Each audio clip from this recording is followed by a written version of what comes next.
सबको मेरा नमस्कार। आज मैं आपको समास का भेद अव्ययी भाव समास समझाऊंगी। पिछली वीडियो में आपने सीखा है कि समास किसे कहते हैं, ये मैंने आपको समझा दिया है। आज फिर थोड़ा सा समझा देती हूँ कि समास किसे कहते हैं। समास है दो या दो से अधिक शब्दों का संक्षिप्तीकरण करना ही समास कहलाता है। तो आज मैं आपको समास के भेद अव्ययी भाव समास के विषय में समझाऊंगी, जिसको आप अच्छी तरह से समझेंगे तथा समझने से पहले चैनल को सब्सक्राइब कर देंगे। पहला भेद है अव्ययी भाव समास। पहला भेद है अव्ययी भाव समास। पूर्व पद प्रधानो अव्ययी भाव। पूर्व पद प्रधानो अव्ययी भाव। जिस समास का पहला पद प्रधान होता है उसे अव्ययी भाव समास कहते हैं।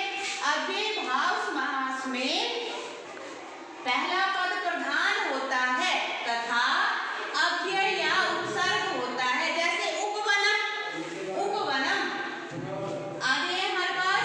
फिर समझ लीजिए कि अव्ययी भाव समास में पहला जो पद है वह प्रधान होता है और वह पद या तो अव्यय होता है या फिर उपसर्ग होता है।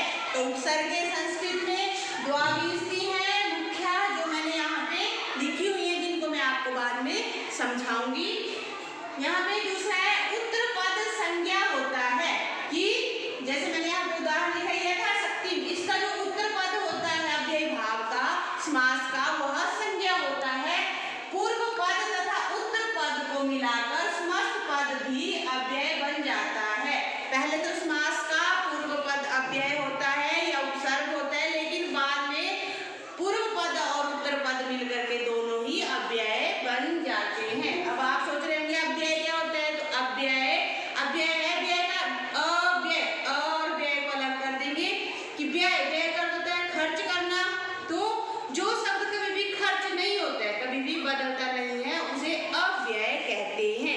अव्यय के विषय में आप अव्यय प्रकरण को पढ़ेंगे और उन अव्ययों को याद करेंगे।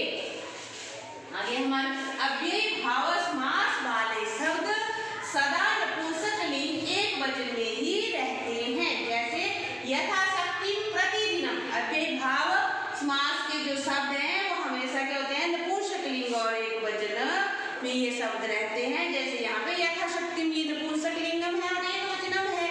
तो ये जो अव्ययी भाव, ये जो उदाहरण है यथा जो है अव्यय है और दूसरे उदाहरण में प्रतिदिनम दिया हुआ है, प्रति हमारे पास उपसर्ग है। तो आपको इस अव्ययी भाव समास को समझने से पहले, उसके उदाहरणों को समझने से पहले अव्यय को भी याद करना पड़ेगा और उपसर्गों को भी।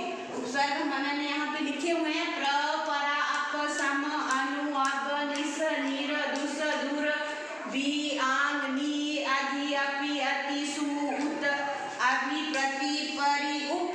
तो आप इन द्वाविष्टि 22 उपसर्गों को अच्छी तरह से याद करेंगे। एक बार मैं आपको फिर से समझा देती हूँ। यदि आपको समझ ना आए तो आप मुझे कमेंट अवश्य करें कि आपको क्या समझ नहीं आ रहा है, तो मैं उसको समझाने की आपको कोशिश करूँगी। फिर समझ लीजिए कि अव्ययी भाव समास में पूर्व पद प्रधान होता है, साथ में अव्यय होता है या उपसर्ग होता है। अव्यय मैंने आपको समझाया कि जो कभी भी परिवर्तित नहीं होते ऐसे शब्द अव्यय होते हैं, और उपसर्ग मैंने यहाँ पे लिखे हुए हैं जिनको आपने याद करना है।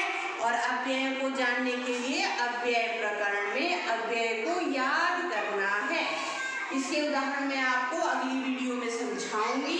जैसे यथाशक्ति, प्रतिदिनम, उपवनम, इस तरह से मैंने यहाँ पे 3 भी उदाहरण लिखे हुए हैं, लेकिन अगली वीडियो में मैं आपको अधिक से अधिक उदाहरण समझाऊंगी जो आपकी परीक्षा में पूछे जाते हैं।